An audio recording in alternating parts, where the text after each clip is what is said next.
All right, in this video, we're going to look at how students can submit work in Schoology. So we'll look at it really quickly from the teacher side, and then we're gonna go into viewing it as like what a student would see. So as a teacher, one thing I might consider doing is when I'm adding an assignment, if you have that Google Drive assignment app or the OneDrive assignments app integrated into Schoology, you can, if I assign something from one of these apps, like a template, even if it's a blank template, you and your students could be viewing that assignment at the same time. So that's one way. If you really want them to use a particular resource or a particular template, or even just something where you want to be able to see them while they're working, using the assignment app from either Google Drive or OneDrive. So OneDrive is if you're a Microsoft district, Google Drive, of course, if you're Google. Utilizing these integrations is a great way to see what students are working on while they're working.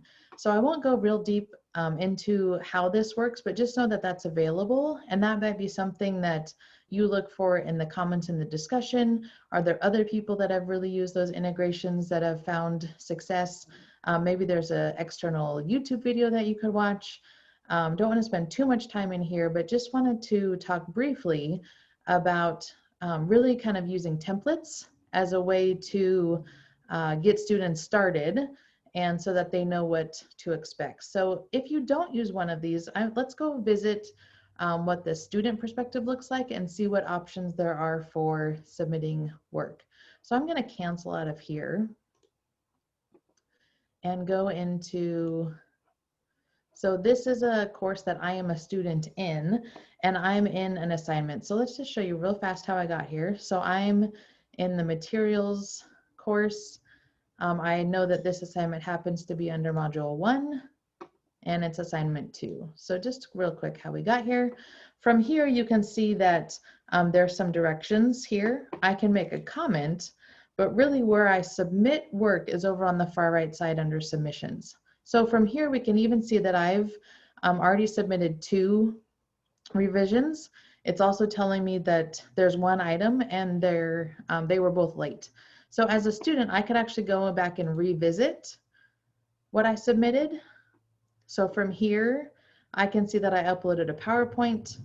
It's going to open that PowerPoint, and you can even see on the right-hand side a discussion between myself and the teacher. So he's given me some feedback. I could add some more comments here. We'll get into this a little bit later in this course. I just wanted to show you real quick that view. So if I go back, so I'm just going to say resubmit. So if students haven't submitted anything yet, it would just say submit assignment. But if I say submit, let's explore what options a student has. So I can upload my work. So if I click on this or highlight this first one, it's a file.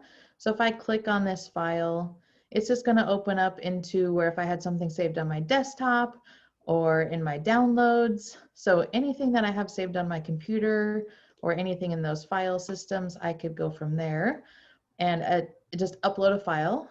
The enterprise version of Schoology has an audio or video. So maybe it's an assignment where you're really asking kids to just tell you something.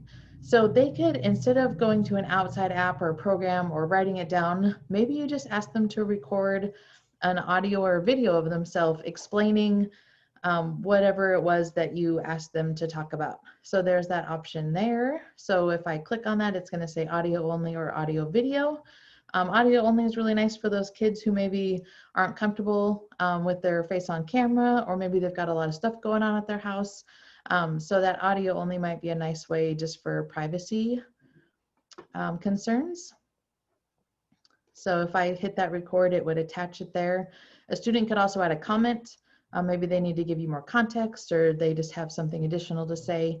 So that's the upload. I can also go to create as a student, and here I essentially get what looks really similar to a Word document. So within here, I can type my narrative, whatever it might be, or maybe you've asked them to write an essay and they can just write it straight in here, whatever that might look like. But then I can do all kinds of formatting, so really similar to any kind of word processing document. But in this, what's really nice about Create is there is this option to post a link. So if you had something where they were working somewhere else, like maybe they had a Screencastify video or Screencast-O-Matic, just maybe some other app or tool, and they wanted to link you out, maybe it's even a link to something in their Google Drive.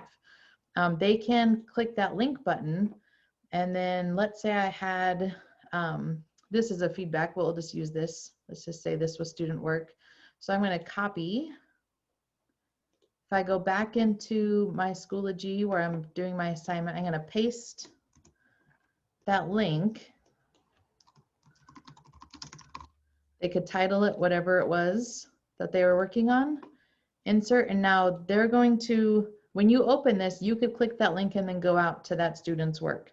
So again, this create is just a nice place for a narrative, as well as that link features they are, if they have some kind of external site that they're working in. They can also insert content. So if I click that insert image media, I can do symbols. I can also click into, as a student, I also have those resource apps available to me as well. So just some different options. And then if I continue over, there's table and spell check. So a lot of great opportunities for students to create content for you to look at. And lastly, the third option over is resources. So on here, I have my, as a student, just like a teacher, students also have a place where they can save their personal resources, resources from whatever groups they're in, as well as any app integration that your district may have set up for them. So again, I can click on those resources and say import. Because I already have items in here, I'll just say submit. And now you'll see that submission 3 has shown up in the list of submissions. So that's the main way that students are going to show work. They could also, of course, show work if you have a discussion prompt. If they're engaging in that discussion, you'll see that in the thread of discussions. But really using those assignment tabs and submitting work is in that resubmit or submit assignment area. So it'd be great to hear from all of you and see how you are gathering student work and input. And maybe you found a great way that I didn't show you here, and we'd love to hear about that as well.